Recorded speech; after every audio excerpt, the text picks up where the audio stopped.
Alô, alô, companheiros e companheiras, camaradas, estamos nas ondas. Estamos nas ondas. Bom dia, boa tarde, boa noite. Mais do que nunca, estamos nas ondas. Estou retomando aqui o contato com os companheiros e companheiras que são assinantes do canal. Estou devendo isso para vocês, mas essa dívida vai ficar no passado. Eu estou vindo com tudo para pagar essa dívida aí. Quero agradecer enormemente quem é assinante do canal e preciso que você me apoie, preciso que você multiplique esse ato. Faz propaganda do canal, indica, dá assinatura de presente. Como funciona essa coisa de dar assinatura de presente? Que as pessoas gostam e vão fidelizando aí, e isso faz o canal crescer. Me ajuda, me ajuda, me ajuda, me ajuda, que a gente precisa furar o bloqueio do YouTube, né? Que é gigante, e a hegemonia da comunicação, principalmente aquela criada na Guerra Fria para destruir o nosso campo. Parte dessa hegemonia na comunicação e na cultura foi responsável pela derrocada da nossa querida União das Repúblicas Socialistas Soviéticas e o atravanco de uma série de processos revolucionários no mundo todo. Por isso que a Batalha das Ideias, como o comandante Fidel Castro Ruz costumava chamar, é importante. E a nossa presença aqui é deveras necessária, porque a gente vive num país onde a ignorância reina, a guerra híbrida, através das informações mentirosas, é cada vez mais profunda, e existe um monopólio de imprensa, uma imprensa vendilhona, reacionária, antipátria, antipovo, gigantesco. Então, tocar em certos assuntos é muito difícil aqui no Brasil. E aí, só nesse modelo de uma grande corrente, uma grande rede de revolucionários, de comunistas, de socialistas, de progressistas, para que a gente possa caminhar e combater a ignorância. Bom, para a turma que é assinante, eu já vou pedir aqui ajuda para a gente vender o livro Aço Vermelho, Os Segredos da Vitória Soviética na Segunda Guerra Mundial, R$ 80, com frete grátis para todo o Brasil. Me dá essa força aí. E o livro de Vargas também, né? Que reescreve a história do Brasil na Segunda Guerra Mundial a partir da perspectiva da Frente Leste, com documentos inéditos aí, R$ 80 com frete grátis também para todo o Brasil. Nós temos também as nossas placas. Peço aí a ajuda de você, por favor, me dá essa força aí. A gente vende essas plaquinhas decorativas, eu costumo brincar que é sinalizando contra o fascismo. Toda vez que você pendura uma placa dessa na tua casa, tu já manda, ou no teu trabalho, tu já manda um sinal para os fascistas, né? Já começam a tremer, e são placas muito bacanas, e tenho certeza que vai decorar de maneira positiva qualquer ambiente. Me consulta aqui no WhatsApp, né? Que está aqui, ó, que eu mando o preço delas. Elas começam com R$ 80, mas tem valor progressivo. Me manda aí que eu faça um preço camarada e conto a história de cada uma dessas aí, para você entender e comprar e decorar aí o seu ambiente. Obrigado. Bom, nós também hoje estamos começando uma coisa nova aqui no canal, que são os mini cursos. Eu quero fazer uma série de mini cursos, obviamente, para os assinantes do canal, vão ser gratuitos, e eu vou fazer alguns pagos, mas no preço módico, R$ 20, para quem não é assinante do canal. Ah, João, sou assinante do canal, mas quero fazer aqueles lá também que não são para os assinantes, tal, tem que pagar? Aí a gente faz uma conversa aí, me chama no particular, que a gente faz um bem bolado aí para a pessoa que é assinante do canal ter um arrego duplo, entendeu? E aí vai ter esse curso aqui também, que a gente vai meter bronca, esse e vários outros, mas os nossos vídeos especiais para os assinantes também vão continuar, independente do mini curso, entendeu? Não fique tranquilo que a gente vai com tudo. Bom, eu preciso que você aí dê logo um monte de joinha, um monte de legal, um monte de gostei, porque mesmo o vídeo sendo para o assinante restrito, mas esse teu gostei aí ajuda a chegar nos outros assinantes, que muitas das vezes o algoritmo não entrega, tá bom? Beleza, então mete a bronca aí, me ajuda, o Zap para falar comigo, para comprar, está ali. Daqui a pouco eu ponho ele aí de novo. Bom, vamos de Segunda Guerra Mundial, e vocês sabem que eu me especializei nesse assunto e trato disso há muito tempo. Só que eu sei que existem muitas dúvidas sobre a Segunda Guerra Mundial. Ao mesmo tempo que tem curiosidade, tem dúvida. E muitos companheiros e companheiras entram em contato comigo, perguntas que parecem até banais sobre a Segunda Guerra Mundial, e isso me levou a falar o seguinte: bom, a pensar o seguinte, vamos fazer algum mini curso, que aí eu ajudo essa turma a aplacar um pouco as suas dúvidas da Segunda Guerra Mundial, e a partir daí a gente pode avançar para outros cantos da Segunda Guerra Mundial, outras guerras, outros conflitos. Então, nós vamos fazer aqui, esse é o capítulo primeiro de um curso introdutório. É uma introdução. Ah, esse curso aqui vai explicar toda a Segunda Guerra Mundial? Claro que não.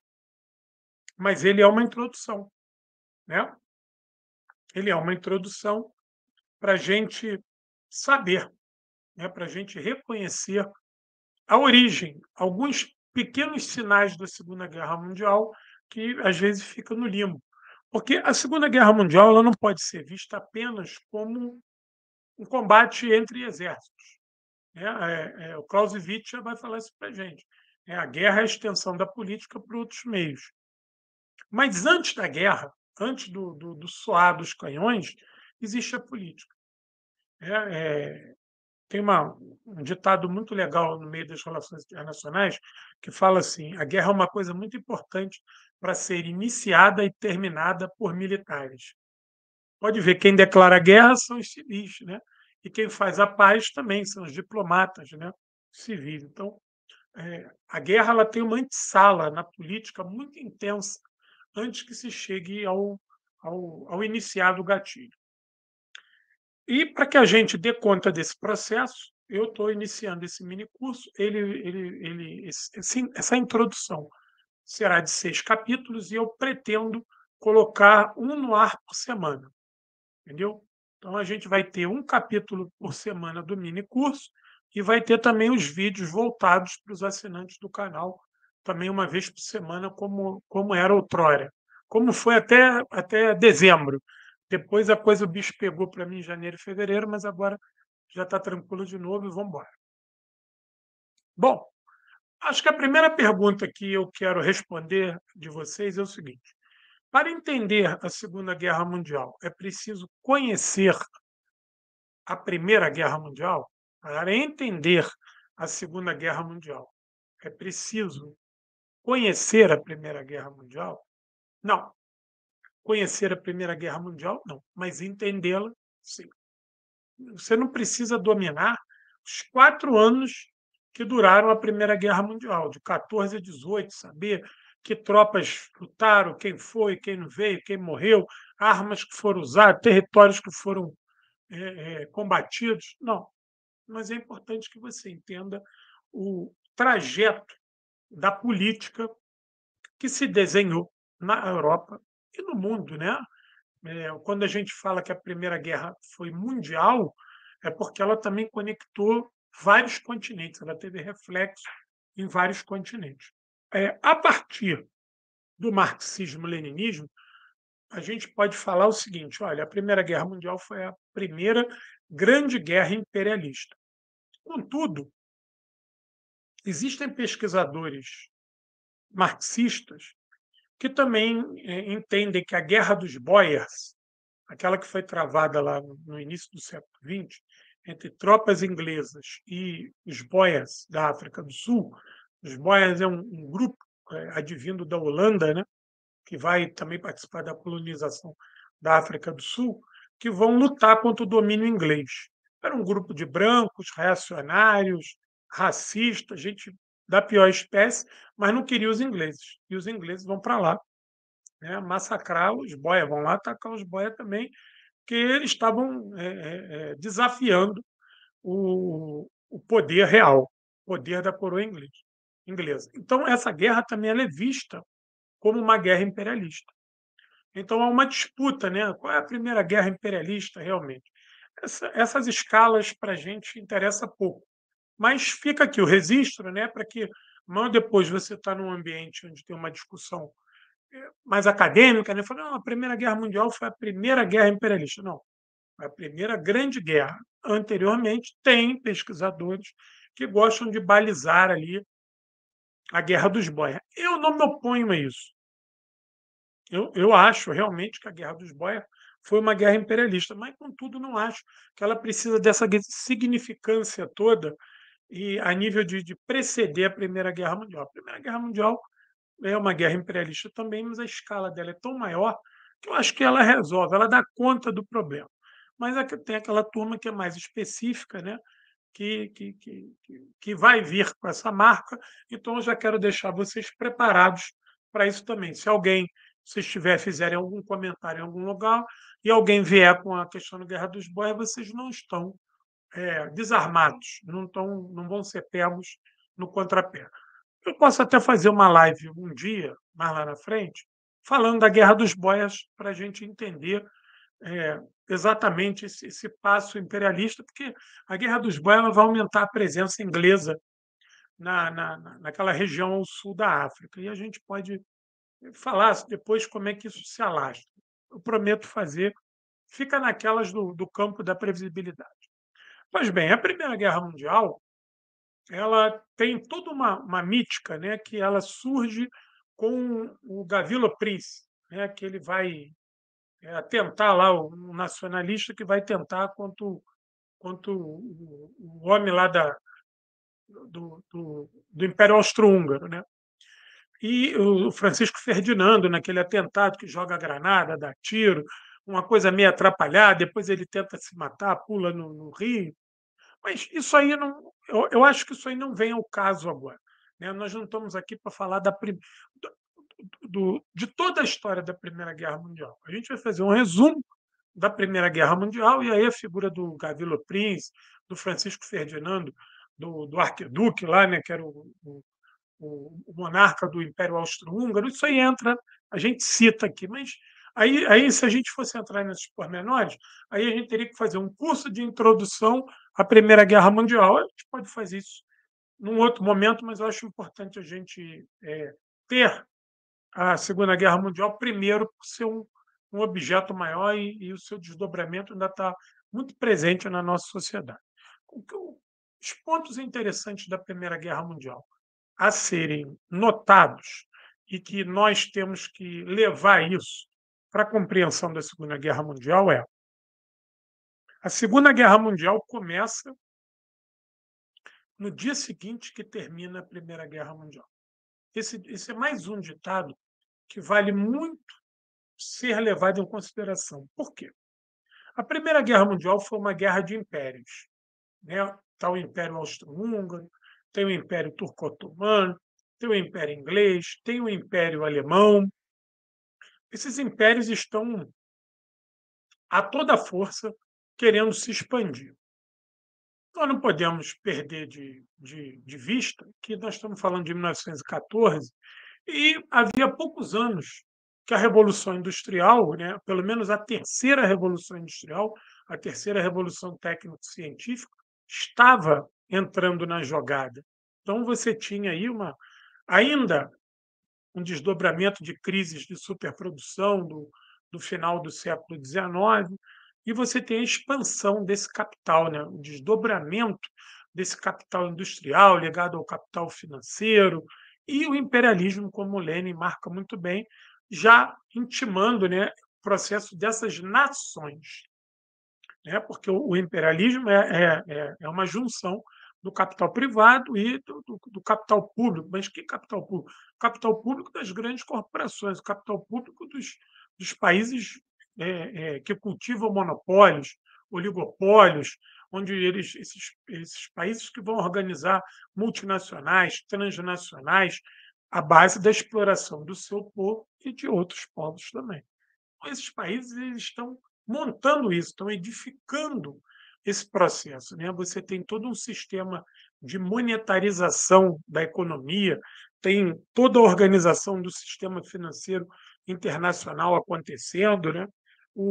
A moeda inglesa vai começar a ser contestada, né? Porque você vai ter já o dólar entrando com uma certa força com a expansão da frota naval e comercial estadunidense. Então, essa Primeira Guerra Mundial ela é uma conjunção de interesses. O atentado contra o Francisco Ferdinando ele só vai tirar o pino da granada de conflitos que já existiam na Europa, né, na Europa Central e na Europa do Leste, por conta da crise no Império Austro-Húngaro. A crise do Império Austro-Húngaro ela era acelerada pelos interesses ingleses, pelos interesses franceses, já pelos interesses estadunidenses, já pela concentração de capital nas grandes empresas desses três países. Existe uma crise no Império Alemão por conta da unificação tardia. Existia já uma crise nessa Itália, também advindo dessa reunificação tardia, que é um espaço.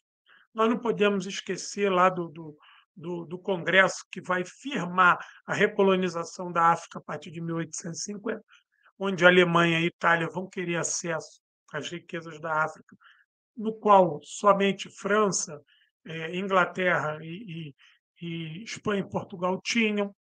Então, você tem todo um rearranjo nesse conceito das nações. Os novos inventos, os novos avanços tecnológicos também vão se desdobrando na área militar.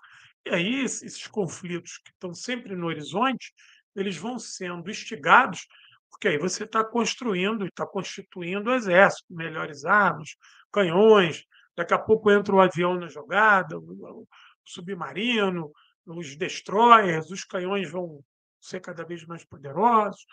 Ou seja, essa máquina de matar ela acompanha essa revolução tecnológica.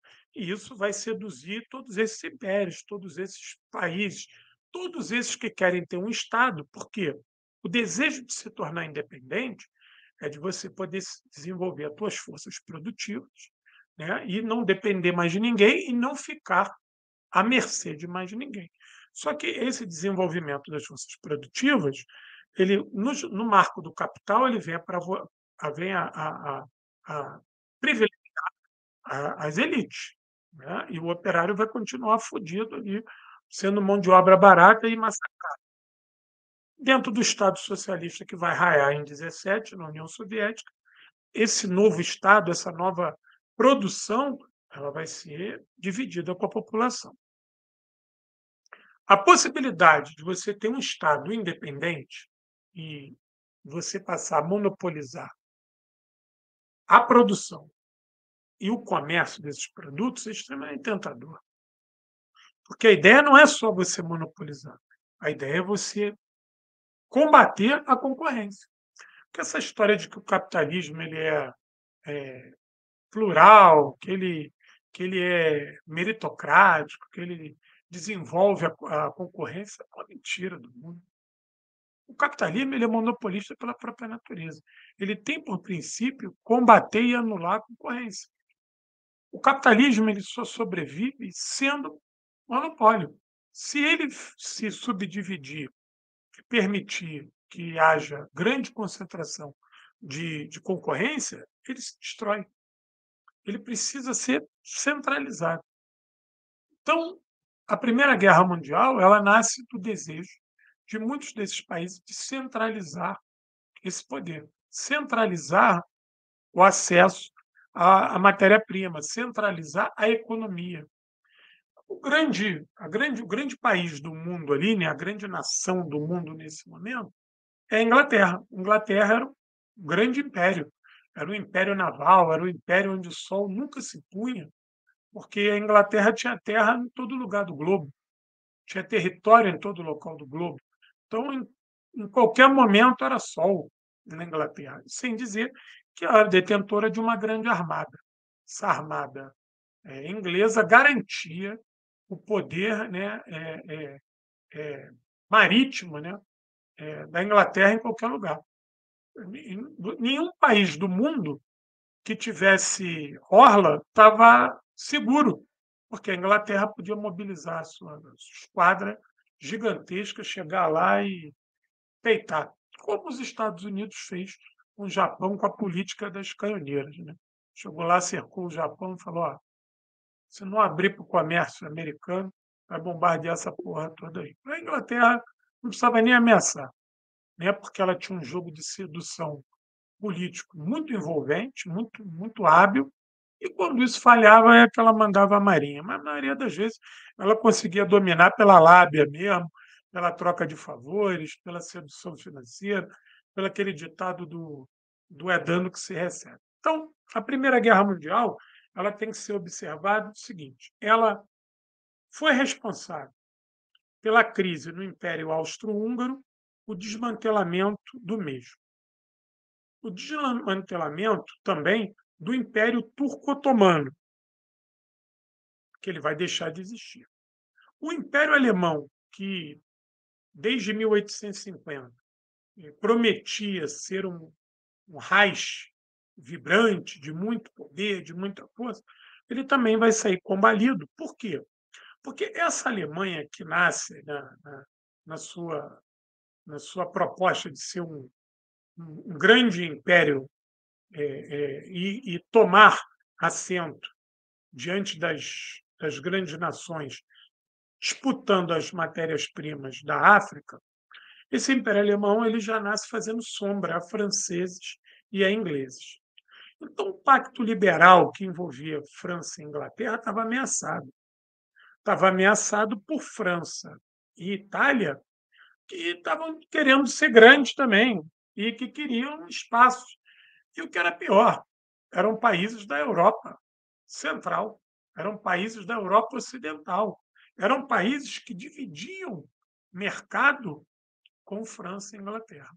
Então, toda aquela pseudo-harmonia que existia entre França e Inglaterra na divisão de vários continentes, isso estava ameaçado com a chegada da Alemanha e da Itália. Isso era uma ameaça grande. Nem os Estados Unidos, né, já com a sua indústria pujante, ameaçava tanto como esses dois países, principalmente a Alemanha. A Itália nem tanto, mas a Alemanha, por quê? Porque esses países se unificaram e dão início ao seu processo de industrialização e com extrema competência. Até hoje, os produtos, a indústria alemã, ela é muito precisa, né? Os produtos alemães são muito bons, a indústria pesada alemã, ela fazia sombra na indústria francesa, na indústria inglesa, e disputando matéria-primas. A concepção do capitalismo da época é que você devia deter o maior número de matéria-prima, que isso ia garantir que você tivesse, né, uma produção duradoura. Então, essa Alemanha que surge, ela rapidamente vai aproveitar esse conflito no seio do Império Austro-Húngaro e vai tomar partido. Esses nacionalismos que vão estar ali surgindo nesse imbróglio, que hoje não, né? Mas que depois virou Tchecoslováquia, Iugoslávia, Grécia, Albânia, tudo isso era interesse inglês. Moldávia, Romênia, tudo isso era interesse inglês. Essa área, os ingleses nadavam de braçada ali. Entendeu? Então, quando a Alemanha percebe que essa área pode ser sua também, inclusive que vão ter componentes nesses países que eu falei, Hungria, Bulgária, de povos de origem alemão, a Alemanha vai entrar na jogada. E aí, obviamente, você vai ter um grande conflito, porque de um lado você vai ter a Entente, né? E do outro já uma tríplice aliança se formando. E a Alemanha vai ser a grande inimiga desse liberalismo, porque a Alemanha quer anexar esses territórios, quer anexar o que a gente depois foi chamar de corredor polonês, os Sudetos, a Áustria. A Alemanha já tinha interesse, porque essa área era uma área rica em minério, já com petróleo, é, uma área de produção agrícola importante, uma área que era importante na ligação sul-norte, leste-oeste, era uma região que tinha acesso a outros mares. Tudo isso interessava para a Alemanha para que ela se desenvolvesse. Então, essa Alemanha ela não vai demorar a usar a guerra como um projeto. Pois bem, a guerra rola, Inglaterra, França e os Estados Unidos acabam entrando na guerra para ajudar esses dois países, para vocês verem como é que o poder da Alemanha grande, porque a Alemanha estava sujeita a derrotar a Inglaterra e França. Os Estados Unidos correram lá para lutar, para ajudar. Até o Brasil participou dessa aliança contra a Alemanha. Mandou alguns navios para lá, mas os navios não participaram de batalha, não. Depois eu conto a história da participação brasileira. Inclusive, tem bons livros que contam a participação brasileira. Foi muito tímida, mandou alguns navios para a área de guerra, mas não deu tiro em ninguém, funcionou como apoio, navio hospital, e ajudou a participar do bloqueio contra a Alemanha, já proposto pela Inglaterra. Então, esse conflito que vai durar 4 anos, ele é um conflito muito sangrento.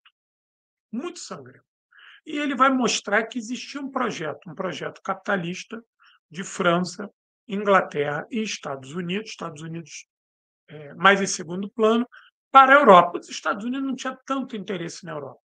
Os Estados Unidos estavam com a doutrina Monroe, América para os americanos. Os americanos, malandros, falaram o seguinte: meu irmão, o que é nosso é a América Latina, é a nossa reserva de mercado. Nós temos que ficar com a América Latina. A Europa dos europeus e a América é nosso. Então, eles não estavam muito preocupados com a Europa, mas óbvio que eles não queriam a vitória da Alemanha, porque a Alemanha seria uma competidora. E os Estados Unidos se inseria na ordem mundial de forma complementar à Inglaterra. Os Estados Unidos comprava e vendia da Inglaterra, comprava e vendia da França. E os Estados Unidos estava aumentando a sua produção industrial e estava mais fornecendo, inclusive, do que comprando. Então, não tinha por que brigar. Agora, com a Alemanha, não. A Alemanha seria uma grande fornecedora de material bruto, metal mecânico, de grande desenvolvimento na indústria química. A Alemanha estava se tornando pujante nisso e iria fazer sombra aos Estados Unidos. E mais, a Alemanha já estaria ali na Europa. Então, ela poderia entregar produtos melhores e mais baratos, por conta do frete, para esses países europeus. E os Estados Unidos ia ter ainda a questão do frete, de atravessar o mar, o navio, e isso preocupava os Estados Unidos. Então, por que ela é uma guerra imperialista? Porque esses impérios todos, se portando como impérios, eles querem proibir o outro de se desenvolver e querem anexar a sua economia, querem fazer da economia do outro satélite. A guerra acaba em 18, com uma derrota da Alemanha meio que atravessada, a Alemanha acaba sendo obrigada a pedir rendição, porque está lutando uma guerra em duas frentes. A Rússia, né, quando se torna União Soviética, declara a paz e sai da guerra. Aí a Alemanha entende, bom, agora acabou aquela história de guerra em duas frentes, podemos concentrar em lutar no Ocidente. Só que o número de baixas é grande.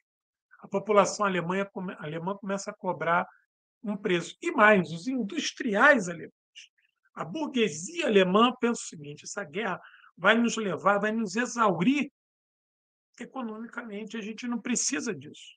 A gente pode dar um passo atrás para dar dois à frente. A gente não mais vai anexar todos esses territórios que nós queremos, mas com a paz a gente pode desenvolver a nossa indústria e tentar, de alguma maneira, competir com essa turma.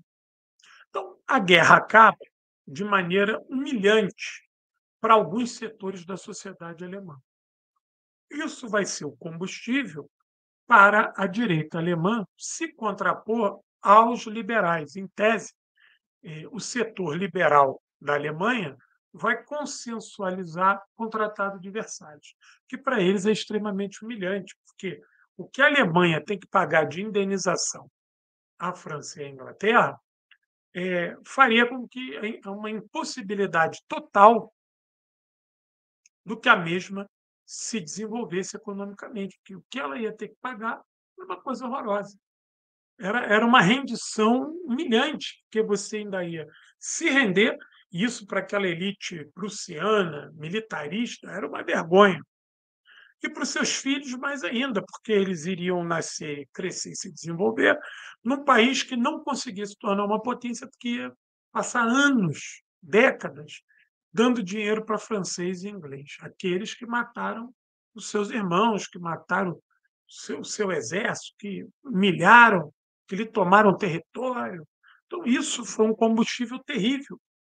Isso é o que foi propagandeado ao final da guerra pela oposição Oposição essa que vai firmar, que vai trazer para si um ranço, um ódio muito grande. E esse ódio, formulado e organizado, ele vai receber o nome de fascismo.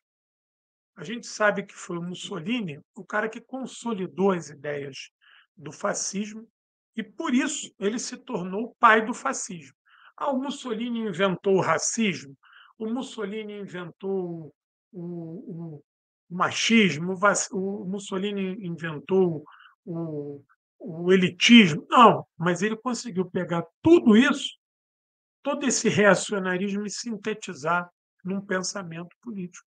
Então, a questão do fascismo vem dos feixes, né? Quando Mussolini reúne, faz aquela grande reunião em Roma, pega um galho e quebra, fala: ó, nós sozinhos somos fáceis. Aí depois ele pega um feixe e vários galhos e tenta quebrar e não consegue.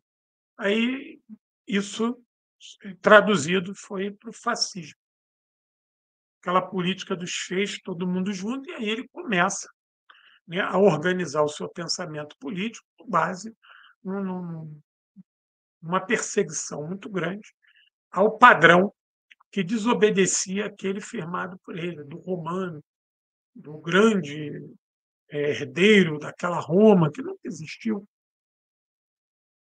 O povo romano era um povo extremamente miscigenado com vários outros povos.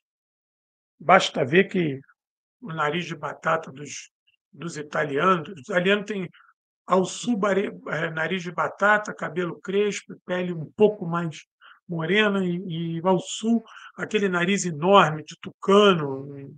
Meu, você pode ver como é difícil tu achar um italiano louro, porque o italiano é um homem do Mediterrâneo, entendeu?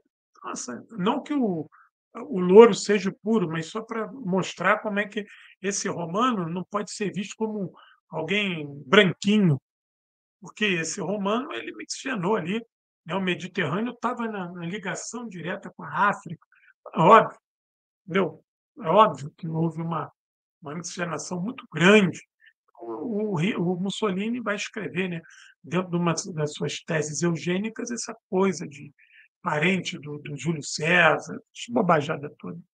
Enfim, e aí está ali o fascismo. Esse fascismo ele vai crescer, porque a proposta dele é de ódio, de guerra, de briga, de combate a esse liberalismo. Então começa nesse momento a formulação na Itália, que saiu humilhada da guerra, apesar de ter mudado de lado. A Itália lutou dos dois lados, do lado dos alemães e do lado dos aliados. Depois saiu da guerra, pior do que entrou, né? Não chegou a lutar muito com ninguém, mas saiu mais humilhada, por quê? Porque ela era um país que estava se desenvolvendo e, com o problema do pós-guerra, a ganância de Inglaterra e França iria aumentar, então menos coisas ia sobrar para aquela Itália se desenvolver. A Alemanha, pagando uma conta gigantesca da guerra contra o Tratado de Versalhes, não ia poder participar da economia italiana de jeito maneiro. Então, essa Itália também sai em crise. A Itália é um país pobre, extremamente desigual, né? Inclusive, a minha família, por parte de pai, o meu avô chega aqui no Brasil em 1921, né? Pós Primeira Guerra Mundial. O meu bisavô, perdão, meu avô luta na Primeira Guerra Mundial pela Itália.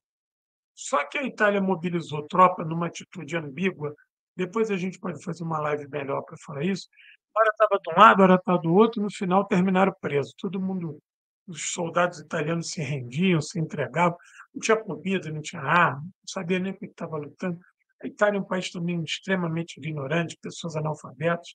Então, o meu avô, pai do meu pai, ele participa, mas não entra em combate, ele só é mobilizado, entendeu?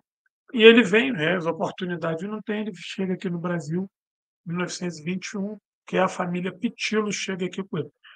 Ele se chamava Nicolai Pitilo. Chega aqui no Brasil, o nome dele muda. Não sei por que chamam ele de Nicolau. Aí vira Nicolau e tem alguns documentos dele que ele está como Nicola. Então a gente não sabe o que ele era, se ele era Nicolai, Nicolau ou Nicola. Ele tem três nomes, né? Mas o que interessa é o Pitilo, né?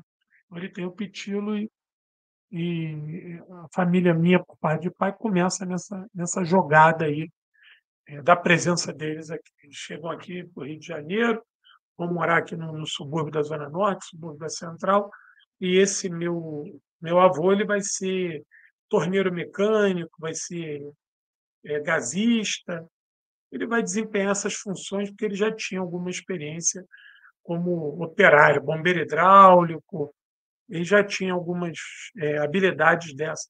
Mas ele viveu pouco porque ele se torna alcoólatra e tem uma vida muito difícil. E ele veio com irmãos também. Essa parte dele com os irmãos eu sei muito pouco, porque ele morreu muito cedo, né? E como eu também perdi o meu pai muito cedo, eu perdi o meu pai com 1 ano e meio, então eu fui privado dessa história da família. Minha avó morre antes de eu nascer também, e os meus tios, irmão do meu pai, eu convivi pouco, mas convivi. Inclusive, eu ainda tenho um vivo com 91 anos, que ainda está vivo, irmão do meu pai. Lúcido, gente finíssima, funcionário público aposentado, advogado, gente da melhor qualidade. A esposa dele não faleceu de Covid, na época da Covid, minha tia Celeste, de uma maneira muito trágica, que deixou todos nós tristes, né? E o meu outro tio, Antônio, morreu já tem alguns anos, teve um AVC na rua, morreu. E mais lá para trás eu tinha um outro tio também, que acredite, morreu de tétano.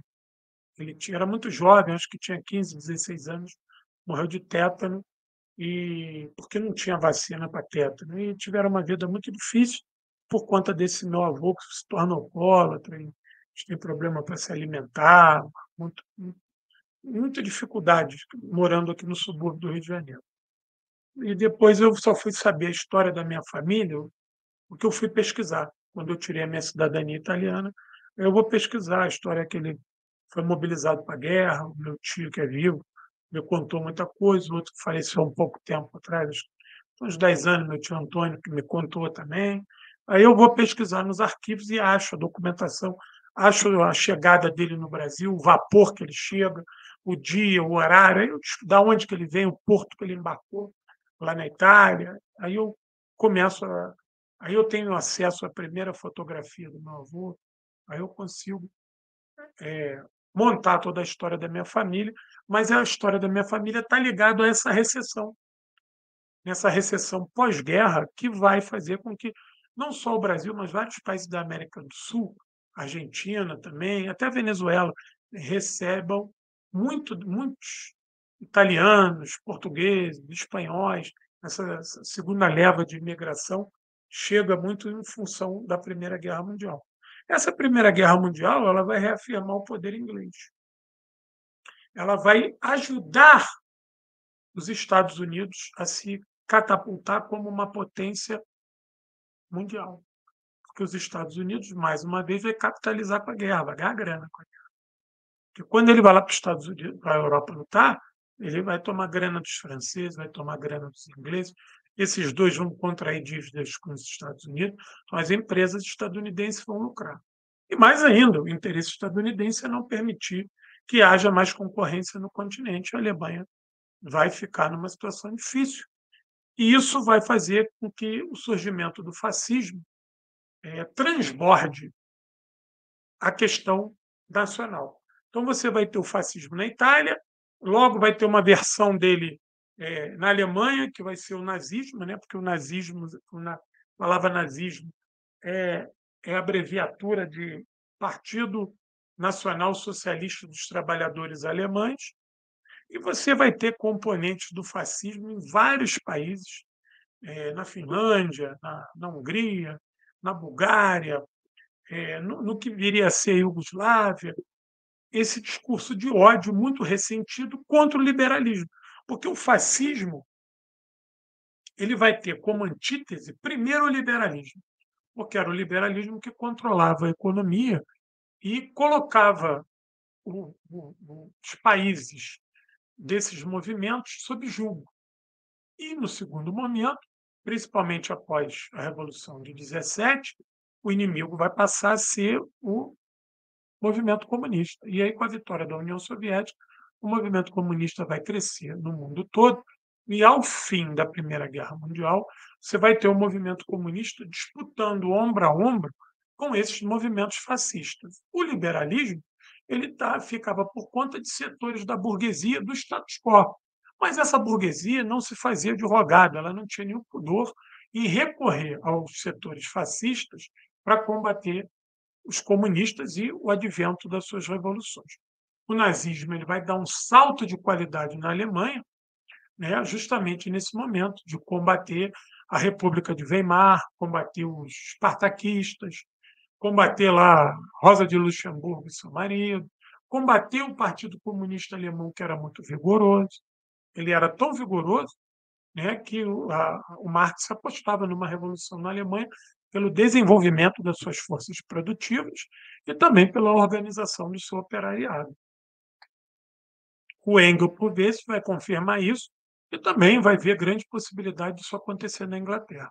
Então, o advento da Revolução Soviética num país agrário, extremamente atrasado economicamente, e com um movimento comunista nem tão organizado e vigoroso quanto os alemães, quanto o alemão, italiano e inglês e francês, isso embaralha um pouco essa tese e depois ela precisa ser revista, né? E vai ser revista em vários momentos. Eu já citei aqui que o Stalin é o maior revisor dessa tese. Então, ao final da Primeira Guerra Mundial, nós temos a Segunda Guerra Mundial pronta, entregue, porque os conflitos não foram sanados, eles foram achatados a partir da força do Tratado de Versalhes, que amarra a Inglaterra, perdão, amarra a Alemanha numa situação dificílima. A Alemanha numa situação dificílima, a Itália também. E esse projeto de uma Alemanha que desafie tudo isso passa a ficar maior, porque a crise, a partir de 29, ela é aterradora, porque é óbvio que, a partir de 1918, a crise é aguda. Crise aguda na Europa, 19, 20, é uma crise aguda. Só que a crise de 29, nos Estados Unidos, ela também vai ter um reflexo na Europa. Né? Ah, mas, João, de 18 a 29, como é que era a situação na Europa? Difícil, muito difícil. A Alemanha tinha que pagar essa grana, que era alta, que sacrificava o seu desenvolvimento, que sacrificava capital alemão para ele se desenvolver. Então, existe um deslocamento dos setores liberais alemães cada vez mais próximo dos setores nazistas por conta dessa crítica à punição, à subserviência ao Tratado de Versalhes. Tem o componente cultural, tem o componente político, mas o que estava em voga ali era a questão econômica. As humilhações eram muito grandes. E esse empresariado alemão, por mais que tivesse produzindo e exportando, ele entendia que ele estava sendo limitado. Sem as amarras de Versalhes, ele poderia ser muito maior. Né? Em contrapartida, a Inglaterra, com o seu liberalismo, vai também avançando no seu projeto imperialista nessa Europa ocidental e oriental, diminuindo os espaços políticos para o qual a Alemanha sonhava em se lançar. Se ela está numa crise financeira, se ela tem que pagar grana para a Inglaterra, ela não consegue avançar e, com seu dinheiro, a Inglaterra faz isso, ou seja, a humilhação maior ainda. Aquela coisa das colônias na África, aquilo não dá certo para os alemães, né? Porque, além dos problemas de ter que toda hora estar exterminando a população negra, essa crise, não que eles tivessem problema em exterminar os negros, não. O problema era o conflito reinante, né? O problema era o conflito reinante. Gente, olha aqui, ó. Só fiz essa pausa para pedir para você dar o joinha, dar o legal, e quem puder dar uma força aí com o superchat, com o sticker. Ajuda aí esse ínclito professor a avançar. Me dá uma ajuda aí, dá o joinha, dá o legal, se puder, dá um superchat, dá um sticker aí, ajuda aí para o mini curso ir para frente, a gente poder arrebentar e fazer mais e mais e ser sedutor para que outras pessoas venham participar dele e indiquem ele, e a partir daí a gente tenha mais gente trocando com a gente. Pois bem, não que seja algum problema para a Alemanha exterminar negros, mas o problema é que o controle dessas colônias na África estavam difíceis e já não estavam sendo rentáveis, porque por mais que você extraía matéria-prima, você tinha que produzir essa matéria-prima, você tinha que aprimorá-la, e o lucro disso estava indo para a Inglaterra, pagando, e estava indo para a França, pagando as humilhações da guerra, porque a Alemanha foi condenada a indenizar esses países e outros por ter iniciado a guerra. Pois bem, esse período, né, de 18 a 29, digamos assim, 11 anos entre a grande crise de 29, o Big Crash, né, que nem o americano chama, e que vai ter um reflexo na Europa muito grande, isso vai ser aterrador, porque é nesse momento que o Mussolini vai subir ao poder, é nesse momento que os nazistas vão se solidificar como força política, e é também um momento de grande disputa entre o movimento comunista e esses fascismos e o liberalismo na Europa. Então, você vai ter movimento comunista crescendo, se desenvolvendo, a partir de sindicatos, de lutas dos trabalhadores por direitos políticos e também por direitos previdenciários e trabalhistas, porque aonde a Revolução Industrial estava deixando a sua marca, os reis da mina e da fornalha, como diz a Internacional, era uma opressão. Né? Eu convido vocês a assistir o filme 1900. Assistam o filme 1900. Tem um seriado também, seriado inglês muito bom, A Fábrica. Tem meia dúzia de episódios, A Fábrica. Né? Ora aparece como a fábrica, ora aparece como a indústria, ou indústria. Procure esses dois filmes. O 1900 é um filme, né? E A Fábrica, a Indústria é um seriado. Também tem um outro filme muito bom, é A Classe Operária Vai ao Paraíso. Assistam esse filme, A Classe Operária Vai ao Paraíso. Também é muito bom para a gente entender esse processo ali de luta nesse período. Pois bem, entre o final da Primeira Guerra Mundial e a crise de 29, é um momento de incerteza política e é um momento onde o operariado urbano começa a se concentrar na Europa. Por quê? Porque essa revolução industrial vai se alastrando. Ela vai se alastrando porque você vai tendo concentração de capital, você vai ter um êxodo rural em todos esses países, porque conforme o imperialismo vai chegando, ele vai tomando terra ou vai propiciando a tomada de terra ou pelo capital estrangeiro ou pelo capital nacional, dessa elite que, ora, a gente pode chamar de burguesa, mas, ora, vão ser apenas gerentes desse capital estrangeiro, e vai liberando essa mão de obra para a cidade. Isso vai acontecer em vários países. Mesmo nos países que não se industrializaram, você vai ter um movimento de êxodo dessa população. A Romênia, um país que foi sempre agrário e pobre, mas quantos romenos saíram dali para ir trabalhar em algum local, em alguma fábrica na Alemanha, na Itália, foram vagar pelo continente em busca de situação melhor. A quantidade de portugueses que chegam no Brasil nesse período é muito grande, muitos advindo da região rural. Eles tinham terra lá? A maioria não. A maioria era meeiro, trabalhava na terra dos outros e a condição fica tão difícil, exploração é tão alta que o cara entra num navio e vem parar no Brasil. Entendeu? E o curioso é que são poucos esses imigrantes, pelo menos no eixo Rio-São Paulo, que vão de fato ir para o campo, ir para a área rural para exercer aquilo que exerciam lá. Né? Eu acho que os japoneses fizeram isso no Paraná, né? Nos Estados Unidos, em São Paulo.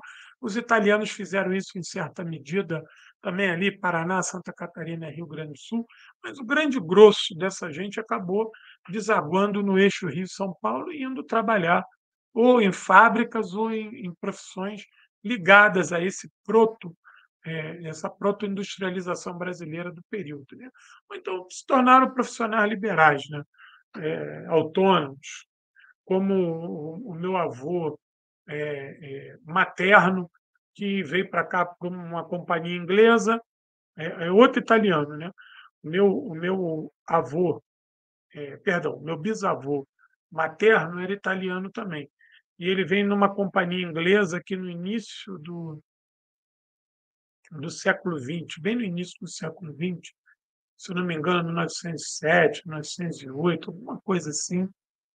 ele vem para cá trabalhar, Augusto Ruspagiari, vem trabalhar uma empresa inglesa, vem trabalhar na montagem do gasômetro. O gasômetro era empresa de gás, era uma empresa pública de gás aqui no Rio de Janeiro. Rio de Janeiro é a capital da República, que ia começar a distribuir gás. E não tinha mão de obra para montar isso. Antigamente se chamava, depois ela se chamou Companhia Estadual de Gás, SEG, a famosa SEG. Hoje foi privatizada, está na mão do capital privado aí. Tem outro nome aqui no Rio que eu nem sei. Acho que tem um nome até em inglês, Energia, porra, assim. E ele vem para cá trabalhar. E chega aqui, ele conheceu a minha bisavó e a minha bisavó fica grávida. E ele tinha que ir embora, porque o contrato dele acabou. Ele ia para o Japão trabalhar. Só que a minha bisavó não tinha condição de, na década de 10 do século XX, de grávida, pegar um avião, pegar um navio e ir para o Japão. Porque era um navio que era em condições difíceis, um navio de trabalhadores, né, e que ia para o Japão, uma viagem de mais de 3 meses. Aí o médico não liberou ela, falou que ela não tinha condição nenhuma. E ela não tinha condição de ir, mas ela falou para o bisavô, vai, que eu te espero que ela volte. E ele falou, não, não. Onde vai a corda, vai a caçamba, e ele não foi. Ficou aqui. E aqui ele não tinha como exercer a profissão dele. Entendeu? Ele era uma mão de obra especializada já de montagem dessa parte de encanamentos onde o gás passava. Né? O meu outro avô, que eu falei que era gasista, era aquele cara que trabalhava com o gás já a ligação do gás na rua, entendeu? De algumas presas que tinham gás, algumas lojas que tinham gás. Esse não, esse trabalhava já com aquela parte grandona, os tubos, e do refino do petróleo que virava o gás, né? Já era uma mão de obra maior. Então ele não tinha, depois que montou o gasômetro, ele não servia mais. Ele participava dessa coisa estrutural. Ele também, incrível que pareça, se tornou muito desgostoso da vida, entrou num processo de depressão, porque ele não conseguia emprego aqui na mão de obra dele, e foi fazer de tudo um pouco, viu? Virou autônomo.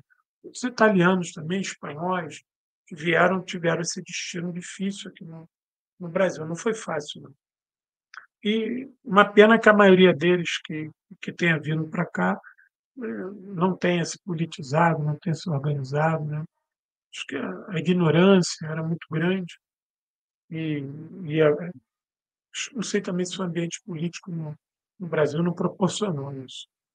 Isso é uma coisa muito, muito não, mas acho que pontual, né? Porque nós tivemos os grandes movimentos grevistas aqui no Brasil na década de 10, né? A grande greve geral, 17, 19, 23, e grande parte desse movimento foi oriunda com a participação de estrangeiros ligados ao movimento anarquista, espanhóis, portugueses, italianos, mas isso cessa muito rápido.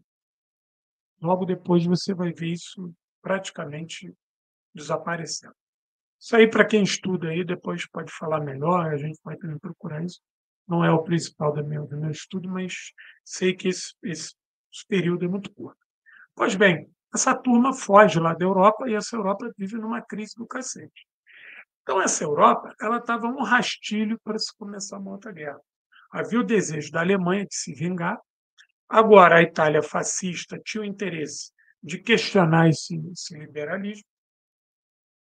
E mais, você tem em toda essa Europa mais pobre, nessa Europa do leste, que ficou uma confusão com o fim do Império Turco-Otomano, com o fim do Império Austro-Húngaro e a ganância de Inglaterra e França vampirizando essa região. Então, nessa região, você vai ter o movimento comunista crescente, sim, mas você também vai ter as forças fascistas ali para e passo também mobilizando a população. E a gente sabe como é que o discurso fascista de ódio é fácil, ele cola, ele é bem fácil, porque ele é o status quo. É só você falar para o cara que acha da porrada, radicalizar, o conservadorismo, e aí você fala da ameaça estrangeira, e aí você invoca um nacionalismo sem pé nem cabeça. É bem mais fácil você mobilizar para o fascismo. Você chama o cara para resolver tudo através do ódio. E aí você começa a eleger inimigos, inimigos no aspecto social, inimigos no aspecto geográfico, no aspecto histórico. E aí fica mais fácil, ó, teu inimigo é aquele ali. E aí você começa a dividir a sociedade. Ah, tu não tem um pedaço de pão para comer, que aquele estrangeiro que chegou ali está comendo teu pão. Esse discurso é fácil, entendeu? Esse discurso é muito fácil, cola e colou, colou. Então você vai ter o movimento nazista florando na Alemanha e com a crise de 29, esse movimento fascista em toda a Europa, né?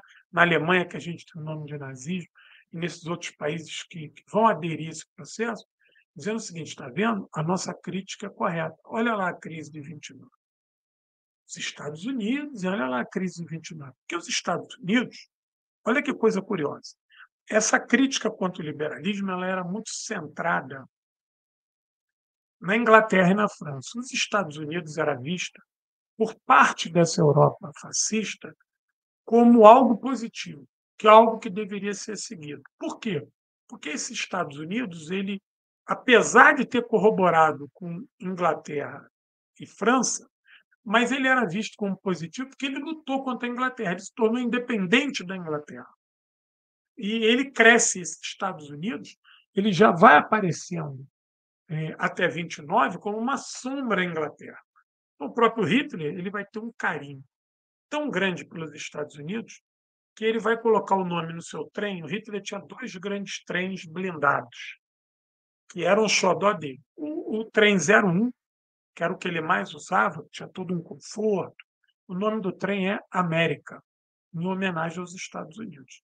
E ele passou a estudar a história dos Estados Unidos, e conhecia, ele dava aula dos Estados Unidos. Ele adorava os Estados Unidos pela sua pujança, né? Um país que outro dia era agrário se torna uma potência industrial, pela guerra contra a Inglaterra e pela maneira como conseguiu sua independência. E tinha outra coisa que o Hitler dizia que era maravilhoso: a maneira como os americanos lideram com os índios e com os negros. O extermínio dos índios, o Hitler acha maravilhoso. E a maneira como os negros são tratados também é extremamente positiva. O Hitler tinha, nesses Estados Unidos, uma admiração muito grande. E Mussolini também, e todos os outros líderes daquele momento que se viu enquanto fascistas também, porque era uma maneira de ser uma antítese à Inglaterra e à França, que permaneciam liberais, porém aristocratas, né? Quem manda na Inglaterra, ao fim e ao cabo, é a monarquia inglesa. Quem mandava na França, ao fim e ao cabo, ainda eram setores da monarquia francesa. Então, isso o Hitler vê os Estados Unidos como exemplo a se seguir, um exemplo bastante interessante, apesar de ter críticas à participação estadunidense na Primeira Guerra Mundial, no qual lutaram contra os alemães.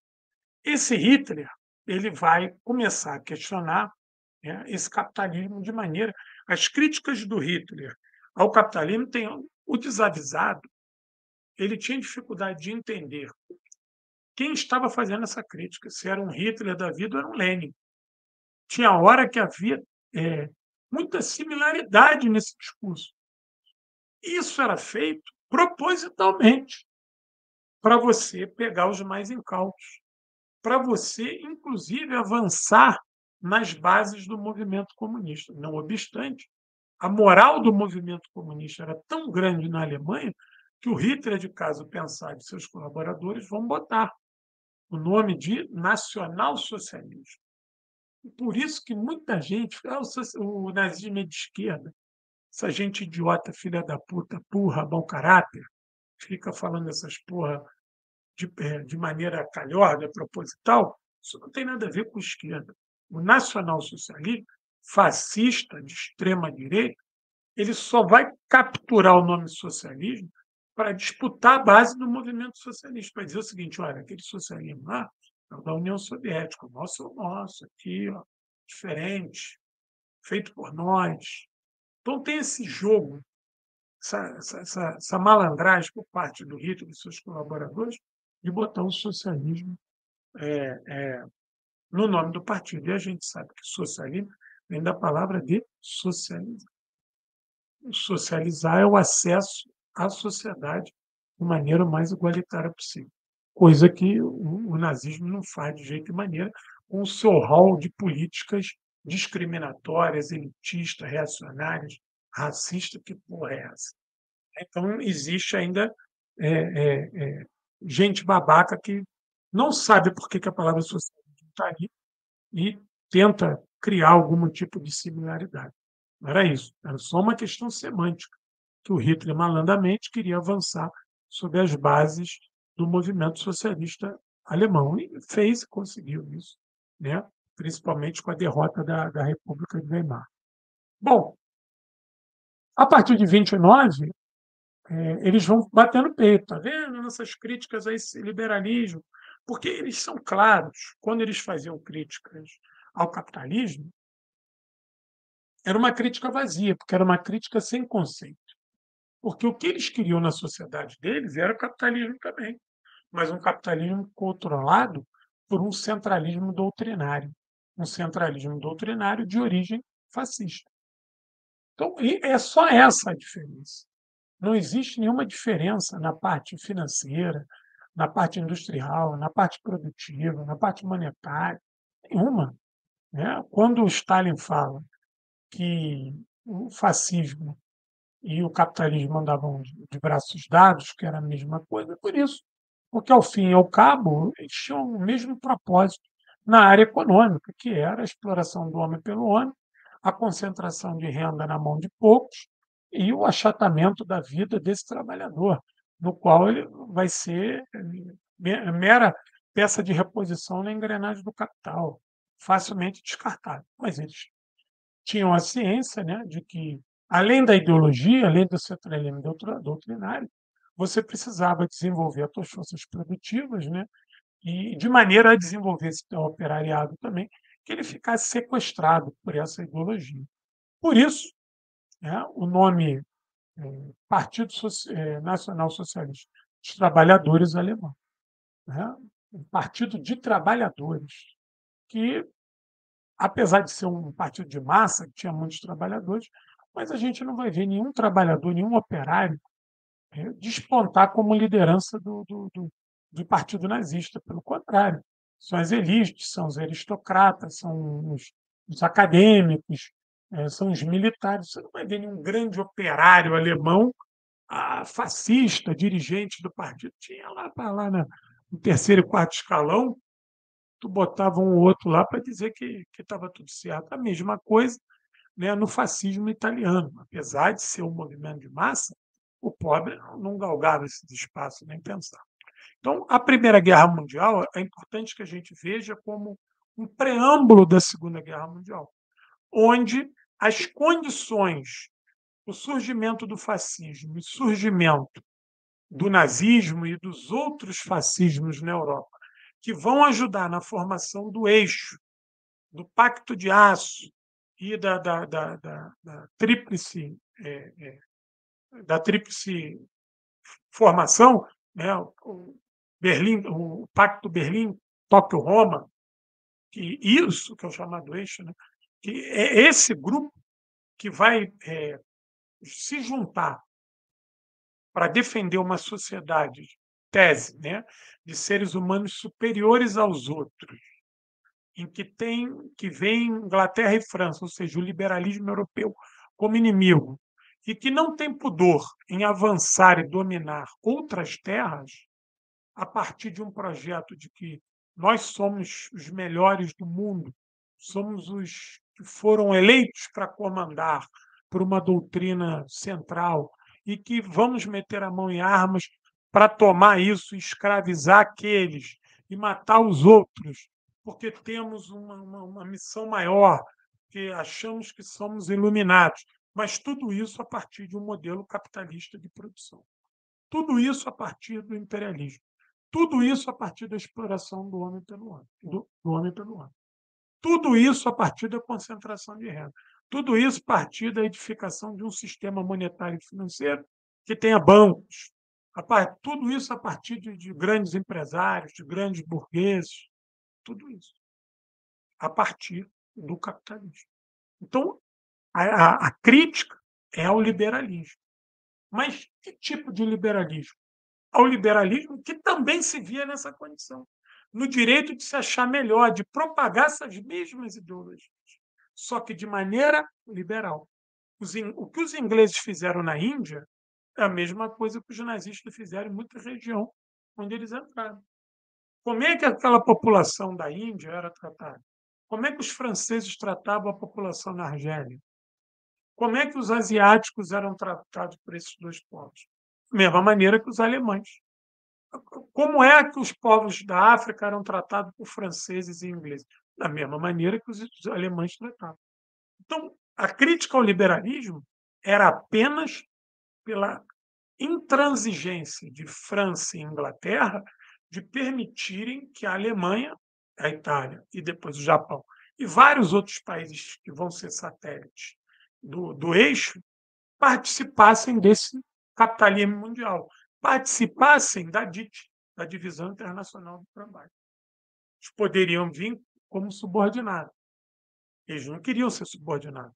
A partir das suas experiências políticas e econômicas, e também sociais, eles perceberam que eles podiam estar lá no topo da cadeia. E que se França e Inglaterra abrissem espaço, eles estariam lá sentados com eles tranquilamente e não teriam feito guerra. Mas nós sabemos que o capital é monopolista. Para que Inglaterra e França iam dar espaço para aquela gente? Inglaterra e França os via como potência de segunda categoria. Elas poderiam vir para ser complementar. Ou elas poderiam ter feito como os Estados Unidos, ir bancar em outro continente, mas elas não tinham como ir. Elas eram da Europa. Então, a crítica ao liberalismo não é nenhuma grande crítica conceitual que o fascismo faz. É uma crítica por espaço. E essa crítica ela vai se tornar maior, o grande combustível da Segunda Guerra Mundial, a partir do Tratado de Versalhes, por causa das humilhações, por conta das compensações. Então, estava aí preparado todo o ambiente político a permitir a Alemanha e a Inglaterra se tornarem potências contestadoras a partir de um movimento militarista. Por isso a guerra. E aí nós vamos ver a Alemanha fazendo movimentos, já em 37, 38, a Itália também, o Japão também, mas isso é uma conversa para o próximo capítulo. Então, a antessala da Segunda Guerra Mundial é todo esse movimento que eu enumerei aqui, feito por Inglaterra e França para seguir como potências hegemônicas, e Alemanha, Itália e Japão como potências contestadoras desse hegemonismo. O fiel da balança ia os Estados Unidos, que é uma potência que vai surgindo, mas vai se tornar complementária pelo fato de estar no continente americano. Tanto que os Estados Unidos risca o facão com a doutrina Monroe, lá no final do século XIX, e fala América para os americanos. E aí dá um alô, e franceses e ingleses falam, ó, fica vocês aí, que a gente fica aqui, e a gente continua amigo, e eu ajudo vocês e vocês me ajudam. Certo? É esse que é a pactuação do tio Sam com aquela turma lá. Então, a antessala da Segunda Guerra Mundial é essa Primeira Guerra Mundial que se desenvolve, nasce, cresce, se desenvolve e morre a partir da defesa do monopólio anglo-francês das matérias-primas, dos grandes corredores econômicos e do comando desse capitalismo mundial já sob a égide do imperialismo. Certo? Então, quero indicar aqui agora uma bibliografia de apoio. Vou indicar para vocês aqui alguns livros para a turma que quiser se aprofundar. São livros muito bons sobre a Primeira Guerra Mundial. Vou colocar aqui para vocês livros interessantíssimos para aqueles que quiserem se aprofundar. Pô, João, quero me aprofundar na Primeira Guerra Mundial. Gostei, quero ir além. Está aqui, ó. Vamos lá. A Primeira Guerra Mundial e o Declínio da Europa, do Vicentini. É um livro muito bom. Você acha ele na estante virtual a um preço muito bacana. É aquele livro que faz um grande apanhado geral e que tem a Europa, essa Europa liberal, né, e essa Europa já fascista, como foco. Acho um livro muito bacana e super indico, compra, vale a pena. E, eu quero comprar um livro para que eu possa não entender a Primeira Guerra Mundial, mas que eu possa entender essa antessala da Segunda Guerra Mundial. Esse livro do Vicentini cumpre esse papel muito bem. Vou botar mais um aqui.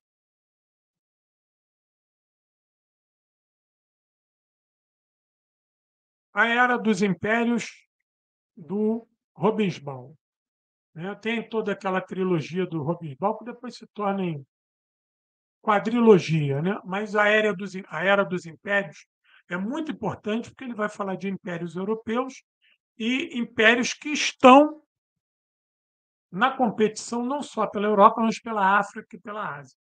Corredores da África e da Ásia, e obviamente que levam à Oceania. Então, é um livro muito bom. Você também acha ele num preço legal na estante virtual. Eric Hobsbawm, A Era dos Impérios, muito legal. Aconselho também. Outro livro que eu quero deixar para vocês aqui, ó. Deixa eu aumentar aqui.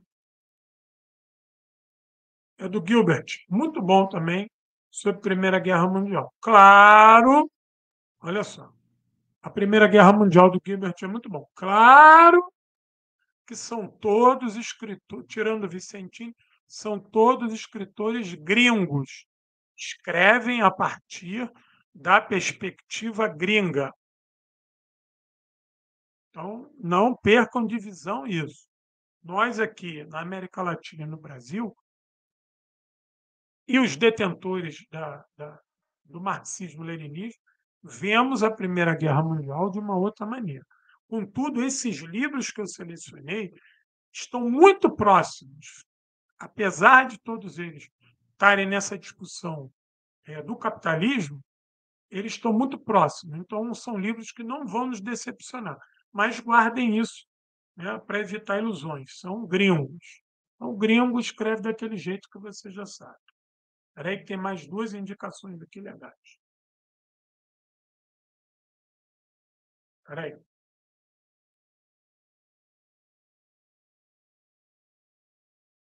Esse aqui também é bem legal. De todos, esse aqui é o que eu gosto mais. Viu? Porque ele também faz uma perspectiva da Primeira Guerra Mundial como no âmbito da política global e do pós-guerra. Caminho da Guerra. Muito legal também. Super indico, super indico. Deixa eu colocar mais um aqui. Eu selecionei 5 obras, porque elas têm de tudo quanto é tipo e valor. Entendeu? Então vai agradar a vários públicos. Espera aí. Peraí, gente. Sempre dá essa rateada aqui.